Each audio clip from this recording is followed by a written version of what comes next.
pueblo de Antiguo Huetlán que también se le conoció como Cuscatlán. Entonces, a partir de eso, de esa descripción, se sabe que había como un imperio, un grupo nativo dentro de lo que hoy es el municipio de Antiguo Huetlán. Entonces, eso permitía que tuviera mucha relevancia, como lo mencionan otros escritores. Ardey Larín también menciona de que este lugar era un pueblo de piedras preciosas, porque ese es como el toponimio del municipio. Eh, Al describirlo, pues hace varias menciones de que ese lugar estaba en una meseta y que cuando vienen los conquistadores, aquí se da el primer conflicto bélico que se le llama, ¿verdad? Pero de hecho estudios que se han hecho, como Roberto Gallardo, el arqueólogo Roberto Gallardo, menciona de que no fue el primer contacto acá, sino que fue un lugar, en un peñol o un sitio donde que está en Tamanica. Entonces, toda esa hipótesis se ha ido corroborando a partir de los años con las investigaciones académicas, pero de hecho los antecedentes históricos de este lugar pinta y va más allá de que es un lugar en donde hubo contacto, en donde vienen los conquistadores y ven un lugar bien organizado, la gente está bien organizada, hay productos que se están comercializando. Entonces hasta ahí donde describe también Robert Gail y posteriormente pues Paul Amaroli retoma todos esos datos y hace mención de que era un lugar importante dentro de los pueblos que tributaban, daban el tributo a la corona española. En la zona justo colindante del terreno que fue trabajado en esta ocasión, se encontraron los restos de la que probablemente ha sido la capital de los pipiles históricos, ¿verdad? Los pipiles que encontraron los españoles a su llegada a territorio salvadoreño. La antigua capital, digamos, como se conoce popularmente, del señorío de Cujatlán, ¿no? Por llamarlo de esa manera. Entonces allí fueron identificados, además de algunas estructuras importantes en cuanto a dimensiones, también una ocupación domiciliar relevante, entierros, cerámica tipo plomiza, policromonicoya, obsidiana verde que venía desde la fuente o yacimiento de obsidiana de Pachuca en Hidalgo, México, hasta nuestros territorios hace aproximadamente unos 600, 700 años, ¿verdad? 800 años por ahí más o menos.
Estamos hablando donde se encuentra el sondeo 15 y 21, 15 metros, casi solo de surco, fue en línea recta.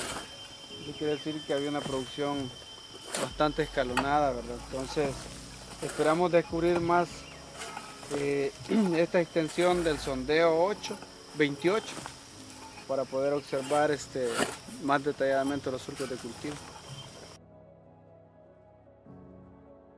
Se localizaron unos surcos de cultivo correspondientes al preclásico, es decir, son pre-Ilopango, y que concuerda con el patrón que se ha venido registrando en la ciudad de San Salvador para ese momento histórico, que son los campos de cultivo, que han sido visualizados en gran parte de San Salvador y en el Valle de Zapotitán al momento.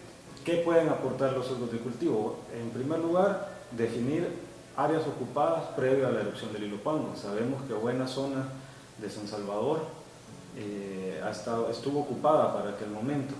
Hay surcos de cultivo en la zona de la colonia San Benito, por ejemplo, en la zona de centros comerciales, en Multiplaza, en la calle ex carretera de Holguín, hoy Monseñor Romero, Boulevard Monseñor Romero.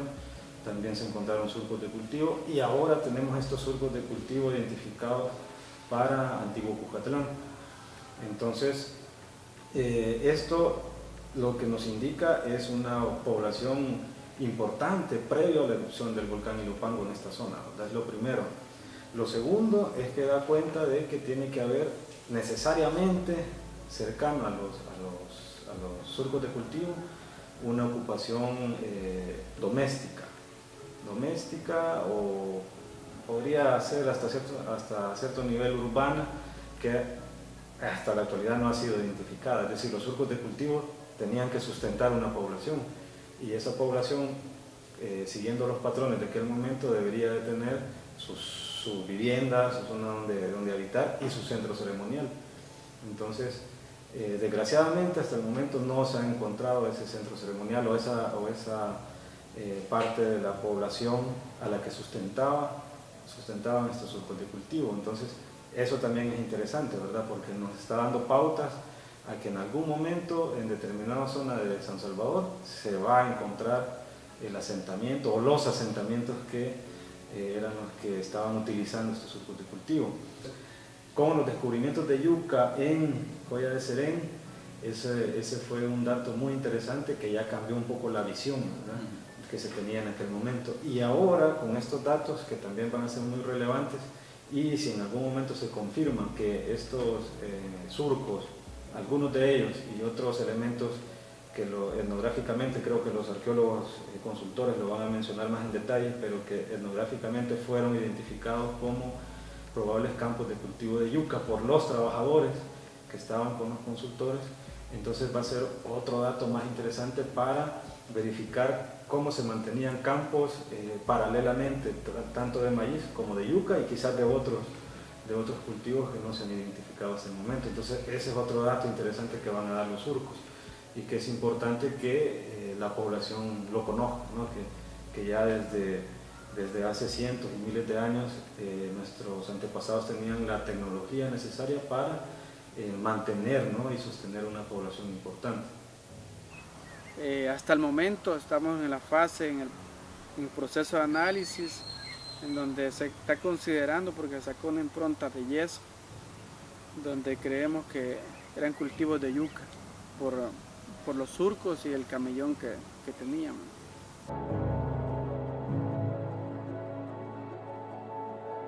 El fragmento que tengo en mi mano es del periodo, por las características del posclásico temprano. Ahora bien, podría ser hasta la época colonial, porque estaba en un estrato bastante superficial, es decir, del 900 después de Cristo en adelante. Ahora lo que encontramos después de la TVJ puede ser posclásico temprano, del 600 al 750 después de Cristo, o puede ser preclásico, del 250 antes de Cristo al 250 después de Cristo. Allí es donde se encuentran los surcos de cultivo. En la etapa de laboratorio y análisis de material cerámico que se encontró en el proyecto Cumbres de Mirasol, fase 2. Y la idea ahorita en sí es lavarlo, después analizarlo, sacar material diagnóstico para saber fechamientos de cada uno de estos y poder relacionar prácticamente algún tipo de cerámica con otros sitios arqueológicos cercanos al inmueble donde nos encontramos. Entonces ese en sí es el objetivo ahorita de esta fase. Sí, definitivamente se va a preservar, ¿no? Es interesante también porque se identificó metate, mano, que son elementos de molienda, ¿no? Para moler pues maíz o yuca, ¿no? En este caso. Para ambos productos funciona la herramienta, ¿no? Y se encontró también cerámica, restos de cerámica, ¿verdad? Que es común identificar en este tipo de trabajos y en estas zonas, y la obsidiana, ¿verdad? Que siempre acompaña en cualquier ámbito, acompañaba en cualquier ámbito de las sociedades antiguas, ¿no? La obsidiana era utilizada para elaborar herramientas de corte, principalmente cuando se identifica en áreas domésticas, ¿no? Para navajas prismáticas, cuchillos, raspadores, raederas, punzones, etcétera, etcétera. Entonces, esta información es también interesante. ¿Qué sucede con este material? Efectivamente, los consultores lo entregan al Departamento de Arqueología luego de que ellos hayan finalizado su análisis. Este material ellos tienen que analizarlo, dibujarlo, fotografiarlo, marcarlo y incluir todos estos datos y toda esta información en un informe final que va a ser entregado al Departamento de Arqueología. Entonces los recibimos debidamente embalados de parte de ellos y se hace en el Departamento de Arqueología el ingreso de este material para luego el material que tiene las cualidades para formar parte de la colección nacional. Me refiero a que mucho del material son textos pequeños que realmente tienen información importante y muy interesante para el arqueólogo académicamente, ¿no? Y hay otro material que puede estar completo, semicompleto, que tiene las características para poder ser expuesto en algún momento, ¿no? a futuro. Entonces, este pasaría a la colección nacional del museo, es decir, la Colección Nacional de Arqueología de El Salvador, y pasaría a los depósitos y esperaría en algún momento poder ser expuesto cuando sea necesario. De las cosas que hay que dejar bien claro es que los surcos de cultivo están en zonas bien específicas, que es otro de los datos interesantes que nos va a aportar la excavación, ver cómo se distribuían estos en las zonas altas. En ese caso, hay unos surcos de cultivo que quedan en las zonas verdes. Para esa zona en específico, lo que se ha hablado con los encargados del proyecto es que se va a dejar una ventana arqueológica y que se le va a dar y su respectiva puesta en valor, ¿verdad? Es decir, poner una señalización en la cual explique lo que representa esos surcos de cultivo y lo que representa en general para la zona. Como antes de estas últimas ocupaciones hubieron otras que nos precedieron. Para los surcos de cultivo que se encuentran en los lotes donde se tienen proyectadas viviendas, se van a tener que tomar medidas preventivas al respecto y se van a establecer unas recomendaciones para que al momento que ese terreno se vaya a intervenir haya supervisión de parte del Departamento de Arqueología, para de esta manera evitar lo más posible que sean destruidos los contextos. También dentro de esas medidas es que, dependiendo de la profundidad en la que se encuentren, si las construcciones no los afectan, pues no hay ningún problema, solamente si en realidad estos van a ser vulnerados al momento de la construcción. Entonces hay un montón de factores que van a influir al momento de que se pretenda desarrollar esas zonas específicas.